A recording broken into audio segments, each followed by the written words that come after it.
Hey, gang, it's me, Dr. Steve, and we actually got some breaking news here. Mark Spitznagel is one of the biggest investors who plays what's called the Black Swan game. In other words, he actually awaits massive world-changing events and hedges his investments against the inevitable storm. He's just said, and I'm quoting him here, the greatest credit bubble in human history is about to pop. So this, according to the firm that makes its money hedging against disasters. This is the next black swan event, mass corporate defaults bursting a massive financial bubble. So how should patriots think about and prepare for such a scenario? Well, I am joined today once again by my good friend Ross Givens, insider trading and stocks expert, to break some of this craziness down for us. So Ross, welcome back again. And what are you thinking about this latest prediction? Hey, Dr. Steve, thanks for having me on. Well, I will say Spitznagel, he's not wrong. You know, there is definitely a bubble in terms of credit. If you give investors 0% interest rates for a decade, some of them are going to borrow too much and they're going to get in trouble. Right. Or there's some big developers who own $100 million skyscrapers full of office space about to get kneecapped. Sure. Yeah. You know, when it comes to refinance that loan and the rate is doubled, your payment's going to be a lot higher. There's also a lot of vacancy in office space these days, and so many people are working from home. And, you know, you and I are great examples of this. I wouldn't put too much weight in what Spitznagel has to say as far as the timing, though. I mean, the last time he predicted a crash was 2013, saying the stock market could fall by 40%. It didn't. In fact, it doubled over the next few years, up triple as of today. So is there a problem? Yes, but don't go burying gold bars in the backyard just yet. That's right. Or build the bunkers, as it were. That's right. Well, I mean, so I've heard it put 90% of our money has been printed in the past few years alone. How does that factor into all of this? Well, that's definitely part of it. I mean, when you break this down, think about that. 80 to 90% of the dollars in circulation, the total dollars printed since George Washington, were printed in the last 3 years. Wow. So when you increase the money supply that much, that fast, the value of your dollar is going to go down significantly. There's a ton more of them. Right. They buy less goods. They buy less services. That's what's caused the massive inflation. I know Biden and his cronies would love you to believe, oh, it's corporate greed. It's one thing and one thing only can create inflation: printing more money. That's it. So don't let them skirt around that one. Right. And look, you got to hand it to the federal government. They take 30 to 40% of every dollar you make. There's still trillions in debt. And then they print more money, so the dollars we have left are worth less. Yeah. I mean, our founding fathers would burn Washington to the ground if they were here today. But this is why investing, I just believe it is so important. If you are not growing and compounding your wealth in a deliberate and meaningful way, your money is withering away. Yeah, you've taught me that. That's for sure. It's been it's a masterclass in terms of having to be much more proactive in terms of growing your money. It's so true. I just thought, just put it away. Let the market take care of it. No. Once upon a time, yeah. Yeah, once upon a time, right. No longer, that's for sure. We got another big guy, Larry Fink, of course, of BlackRock. He's talking even more macroeconomically, more geopolitically in terms of the end of globalism, especially with the crisis in Ukraine, the rise of China and India.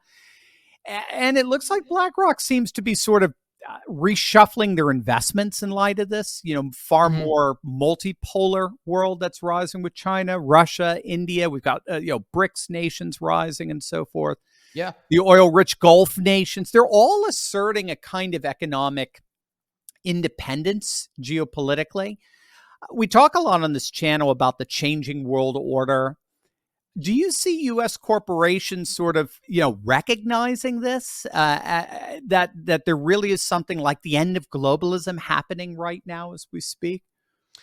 Without a doubt. Yeah. I mean, just like 9/11 changed so many things, Mm. 2020 has changed Wow. things Yeah. again. So we've spent the last, we kind of take for granted the last 40, 50 years of global peace for the most part Right. we've had, right? And the U.S. has been largely the ones defending the seas and all that. But I think globalism is breaking down in a big way. And you mentioned BlackRock. Yes, they've come out, their notes are saying they now favor bonds. They're favoring emerging markets. So I think you're right. I heard you call them civilization states Mm. before, and they are completely challenging how things have been done for decades. Right. Global alliances are breaking down. Our leadership, I don't have to tell you this, Yeah. is the weakest it has ever been. Yeah. That's for And these sure. countries are frankly taking advantage of that. The Yeah. BRIC nations you mentioned, Brazil, Russia, India, China, they're developing a new currency That's for right. trade so they can get off the US dollar.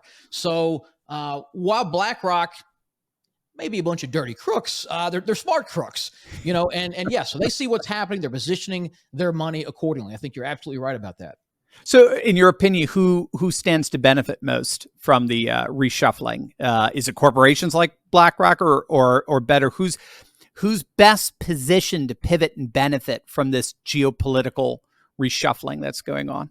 Well, I think it's going to be individual companies. Even in great crises, there's some stocks, some companies have the right exposure, the right market that just skyrockets. I look at hundreds, if not thousands, of stocks every single week in my work to kind of keep a pulse. And right now, I'm seeing a lot of buying in offshore drilling, in natural gas stocks. Now, I can't say for sure it's BlackRock, right? They don't call me and tell me what they're doing. Right. But we're seeing a lot of volume. It would make sense. Now, nat gas prices are like 70% lower than they were a year ago.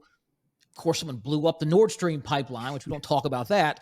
But there's a big market there. There's gonna be big opportunity. On top of just the tens of billions that are going to get spent to repair that or build something new. So there will be companies, U.S. companies included, that benefit tremendously from that work. And I'm doing what I always do. I'm tracking the insider trading activity. So I'm seeing what the CEOs and CFOs and board members, when they come out of left field and put $1.5 million from their personal savings account into this little, $4 nat gas drilling company. I'm like, there could be something going on. there. Yeah, I know. I get your emails every day. One of the way you'll be able to click on the link below and get Ross's daily emails. They're absolutely wonderful, incredibly informative. What's so interesting to me too is it's not just the big players, the civilization states, the Chinas, the Russias, the Indias. We're even seeing countries like Argentina now. You've got that presidential candidate Javier Milei. They're calling him sort of the Argentinian Trump, even with his hair and so forth. But he wants to abolish central banks, prioritize cryptocurrencies. Nayib Bukele in El Salvador has been doing that, of course. Do you see more and more countries just pivoting and adjusting themselves to these economic realities? Yeah, and I think they're going to have to, especially these smaller ones. You mentioned Argentina. We think inflation's bad here. Yeah. Inflation is so bad at Argentina. Their central bank just raised interest rates to 118%. I saw that. Yep. Yeah, 118% of a year. So, inflation, it's over 100% over there. Prices double imagine what that's like when prices double every year. Your expenses double every single year. You can't save your way through that. No. The only way you survive is you have to be invested in things that outpace inflation, or be, of course, the ruling class that owns all the things that rise in value. But if you're not doing that, you're poorer every year. Yeah, that's why crypto is so popular right now in Argentina. It's the whole appeal of crypto, as we talked about the other day. The central or this morning, central bank has printed so much money, like you said, 80-90% of our money in the last 3 years. That's why it's not worth as much. With crypto, you can't make more. That's the whole appeal behind it. That's why people are going, oh. That's right. So, that raises a question. So how can your average American patriot protect themselves and benefit as much as possible from these huge waves that are about to hit this whole world economy we're in? Well, the easiest and most accessible way is the stock market. Now, I don't think just owning an index fund and hoping to ride that's going to do you a whole lot of good. That was me. Before I met you, that was me. I was the laziest investor on the planet. And then I met you and you changed that. But. Well, look, we live in some great times in a lot of ways. We live in a time where you can buy a share of a company halfway across the world in half a second without even a commission. Right. Right. And some of these are going to be huge beneficiaries, these global changes. So, I use a very straightforward investment strategy. I track these insiders, the CEOs, the CFOs, executives, because they have access to inside information. They know how well sales are. They know when they're going to announce a big record profit, complete a big deal, get some multi-billion-dollar deal overseas to rebuild a nat gas pipeline. So, when they're buying their own stock, their own money, it's just this great inside tip. And one of the big ones I'll show this in the training session we're doing coming up.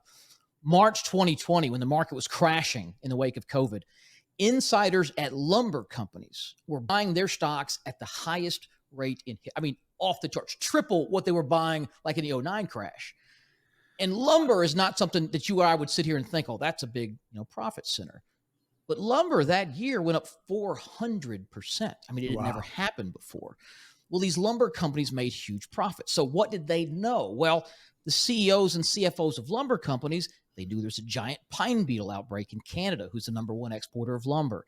They knew that supply chains were a mess and they couldn't get product. They knew that tanker ships, which were $3,000 a container a year ago, were now $30,000 to get across the Atlantic. They knew demand was sky high because people are stuck in their houses during COVID looking around going, I don't like this house that much. I kind of want to build a new one. I got all this funny money. Rates are at zero. So they just have access to all these things that allows them to pinpoint these great opportunities. So I can't tell you for sure what it is today in August of 2023, what that opportunity is going to be. I don't know the next lumber play, but tracking these insiders has just a almost impeccable track record of identifying these huge opportunities, especially these giant global macro issues where these companies stand to profit from. And this is an SEC database, right? That Oh, yeah. that you're monitoring, 24/7, as it were. And because I think you've explained it, they have to, CEOs basically have to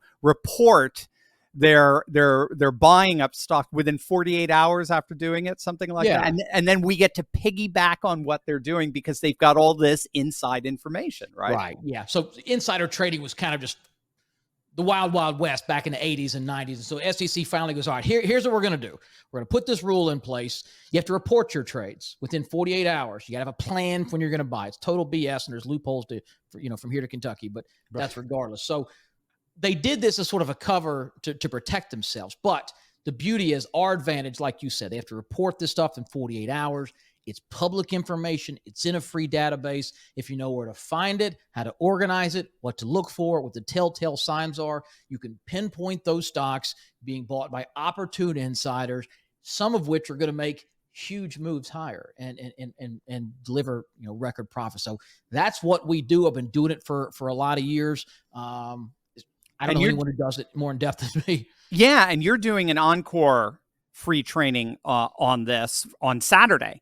Right. We had an amazing turnout on Thursday. Every free training session you do, we get tons of patriots come on out, and they're just fired up and they love what you do. I know there's some people who wanted to come on Thursday who didn't get a spot in there, or they just weren't able to come or whatever. You've graciously, you're offering to do one tomorrow on Saturday, September. Yeah, well, the problem is, Dr. Steve, you're too popular. You get so big. I come on and offer to do this. I'm like, yeah, we've got this software. It holds 1,000 people, no problem. You max it out. So the more popular you get, the harder I got to work over here. Yeah, I'm sorry, man. You need a new webinar software. That's right. I know. It was great. Listen, I love doing it. We got great feedback from your Turley talkers, and a lot of people walked away just mind blown about this opportunity there. So we're happy to help, and we thought it might fill up. It did. I know you called us the next morning. You're like, I've got an inbox full of people here who couldn't get in. You got to help me. I said, all right. We'll do it again on Saturday. So yes, we are doing an encore presentation, full training, how to find this information, what to look for. And in addition, again, if you register, we did this before, we'll send you the research on our top 2 insider picks right now, fully vetted, fully researched. You can review the depth of our work and what we do, and then join us, like you said, tomorrow at noon Eastern. Oh, it's noon Eastern. Okay, I had 3 p.m. in my notes. Thank you for that. So I Yeah, thought that was a Saturday little at late noon. for you because I think you always do an encore. I've noticed because we always have overflow. So Because you you're keep very getting too popular. That's right. But they've always been at noon, Saturday noon Yeah. or Saturday morning. All right. So Saturday, September 2nd, noon time, gang. Click on that link below to register. This is absolutely free training for you. Ross is amazing. You're going to love this. And you're going to learn exactly how you too can tap into these insider trading secrets versus via this SEC database and turn the swamp's corruption into value for you and for your family. Again, it's absolutely amazing stuff. So you don't want to wait. That's the last thing you want to do with one of Ross's free training. Do not wait. Click on that link below right now. You don't want to get shut out.